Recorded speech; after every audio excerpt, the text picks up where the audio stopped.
In today's video, we're going to be going over some cheap fragrances that smell double or triple the price that they go for on discounters. That's always the important part. We're talking about discounted prices here, not full retail. So it's simple. I personally think that, let's say you spend, $30 on one of these, which a lot of these are in that range. To me, it easily smells double, triple that amount, right? They have a very premium, high quality, and unique smell about them that simply you wouldn't expect, or at least I didn't expect when really going into any of these, to be honest. When you're in that price range, it's kind of a roll of the dice a lot of the times. You're either going to get something that is kind of a cookie cutter release that they're just churning out just to release something, or you get something as though you feel as though they took some time on it, and that's kind of what a lot of these are. So we're going to start off with a fragrance from Rokus.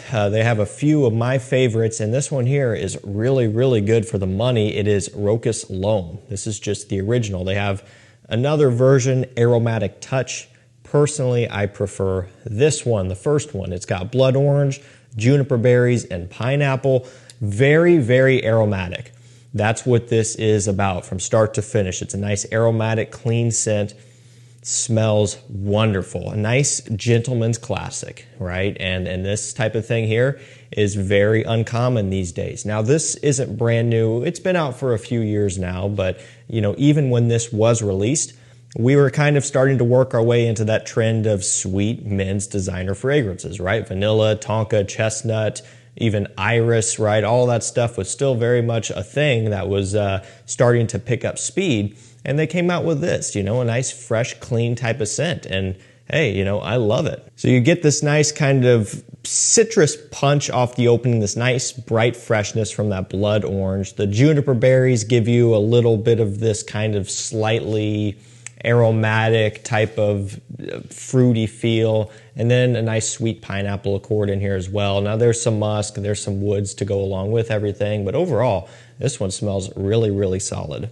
I would be willing to bet that if most people were to go into this one blindly, where they didn't know the name, the brand, and the price, and they were to guess the price, I think that they would probably guess higher than what you can actually get it for. And so that's why it's in this video. Really nice, high quality, everyday wear signature scent that goes against what we're kind of used to smelling these days. This next one here is from Kenneth. Definitely not a designer brand that is world renowned for fragrances anyway, but this one in particular is actually really, really solid. You might not expect it, but it is. It is Kenneth. This one's copper black. It's got whiskey, vanilla, apple, and leather. With a note breakdown like that, it was something that I knew I had to at least try, right? I went into it thinking, maybe I'll be let down, maybe it'll be a waste of money, although I didn't pay a lot of money for it, which is the good thing about it.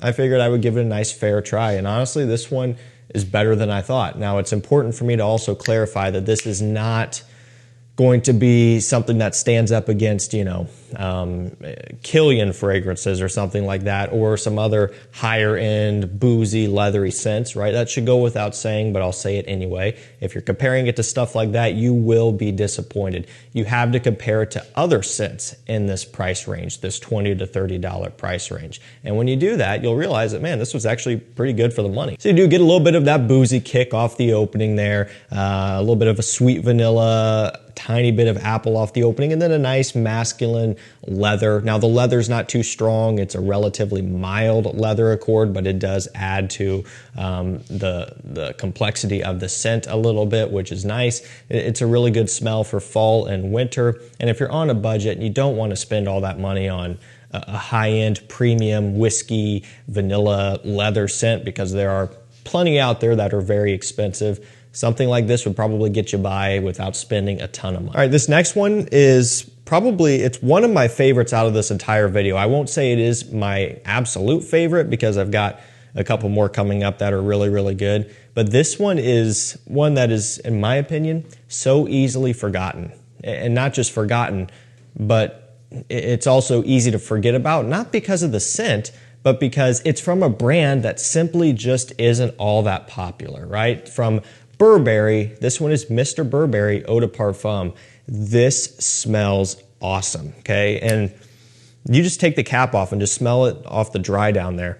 It smells really, really good, completely unexpected, right? And again, Burberry themselves, it's a big designer brand, right? But in terms of fragrances, they don't have the authority that Dior, Chanel, YSL, Armani, Gucci, and so on have, right? Those are brands that kind of dominate the fragrance market among many others, and Burberry not so much. These aren't really met with the same type of love, and are they putting out the same quality? Not necessarily, right? So there's kind of a give and a take there. But this is one of their better releases, and it sounds simple.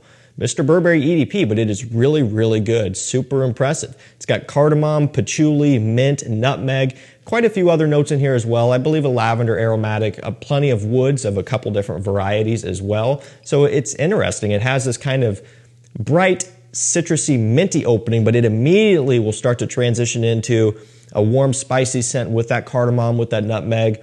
It smells really, really good. And because of that combination, it makes it pretty unique and it makes it stand out. And given that it has this kind of interesting dynamic here, a little bit citrusy and minty and green, but then also nearly at the same time kind of sweet and spicy as well, it could be used pretty much for all year round. Now, you're not going to be wanting to wear this on 95-degree July days. There are better options for that, but I would say pretty much anything outside of extreme summer heat would be a good option for Burberry EDP or Mr. Burberry EDP. Fall, winter, spring, and even just a mild summer day indoors, or even a summer evening. This would be perfect for a date night or something.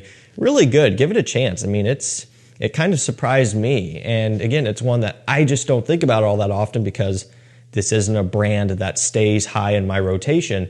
But man, when I was shooting this video and picking things out, I sprayed this one and I'm like, man, that is so, so good. Definitely worth picking up. I think you can get a 50 ml bottle for around $30. I understand that's not the full 100 ml. How many people always buy the 100s? I'm not 100% sure, right? It just depends. So you can get this in that cheapy price if you want. This is the only one that I stepped down to a 50 ml. Everything else in this video is 100 ml pricing.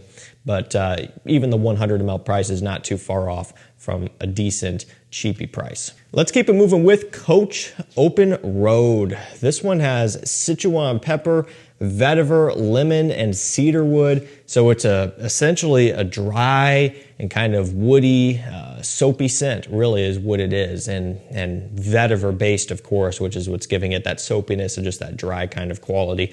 I really like it. I believe you're looking at about $30 for a 100 ml bottle like this. And not that it's important, but I love the presentation. What does that in the middle there remind you of? It's kind of that Dior Homme straw covering there on the center.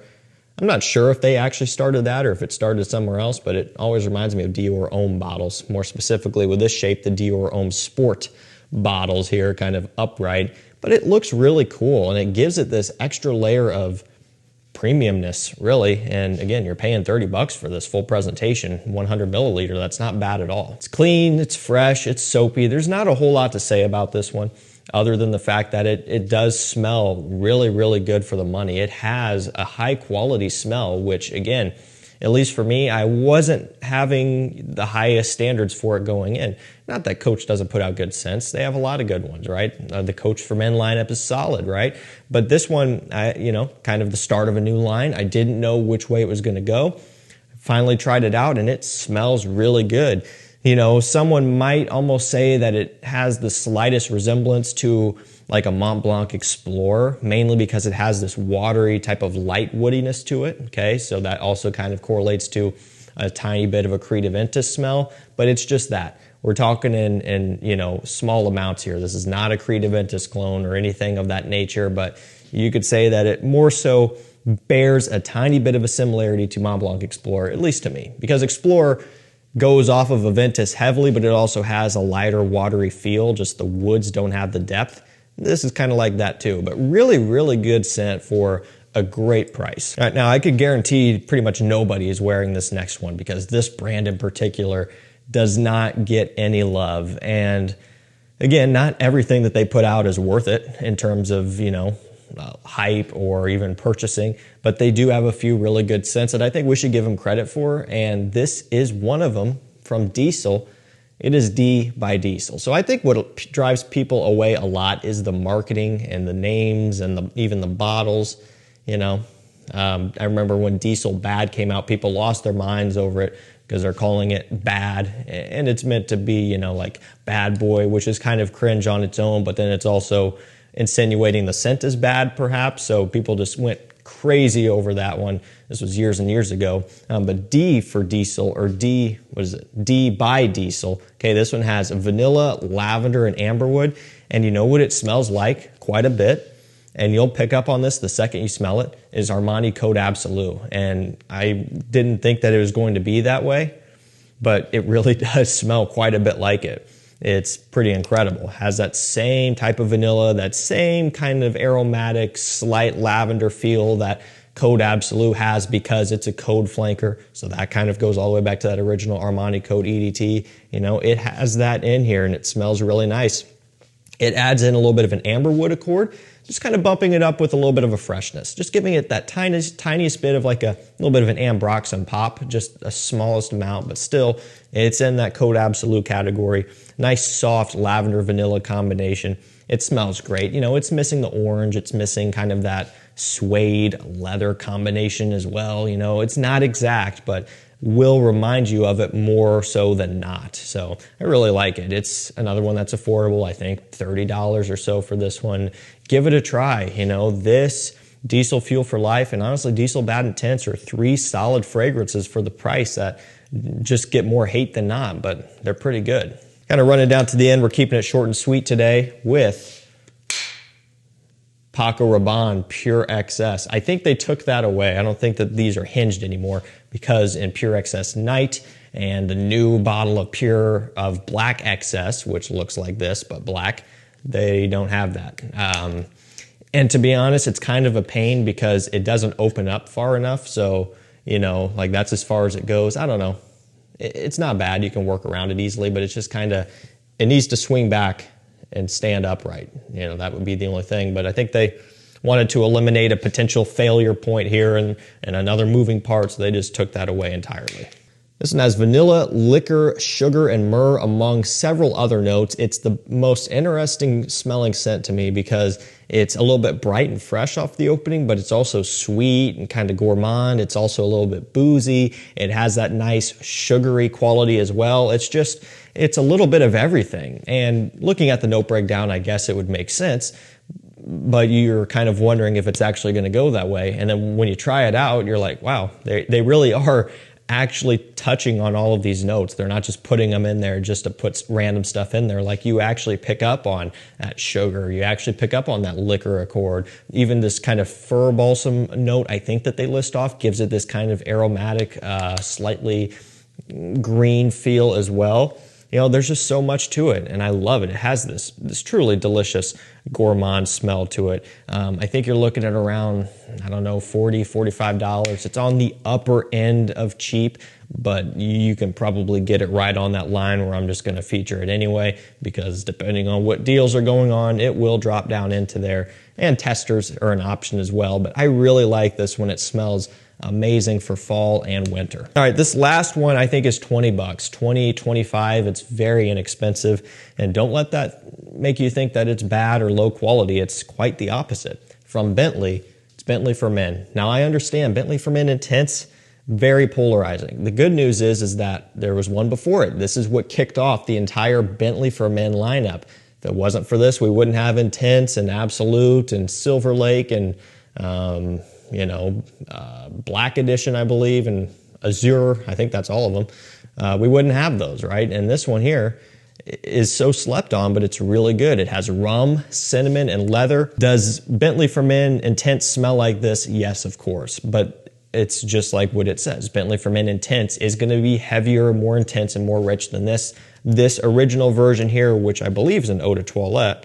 We'll check real quick. Yeah, it is. It's an eau de toilette. It is a little bit lighter. It's not quite as heavy and mature smelling. It still has that going on, but it simply is just not to that extreme. And I think that if maybe Bentley for Men Intense was just a little bit too much, you liked the idea, you liked the smell, but it was just too much, something like this would probably solve that problem for you. You know, it's one that you can buy for, again, $20, $25, and if you don't like it, it's not like you're out $200. But honestly, this smells like it could be a $150 scent. It really does. Same with Intense. These are amazing scents. In fact, this entire Bentley for Men lineup is amazing for the money. You can get into all of them, you know, if you bought them all for such a good price compared to buying like, you know, one niche fragrance, and it's just amazing the quality that you get out of these. Alrighty guys, that's gonna do it for me. I will have all these linked down below. Thank you so much for watching. Stay safe, stay healthy. We'll see you tomorrow with another one. Take care.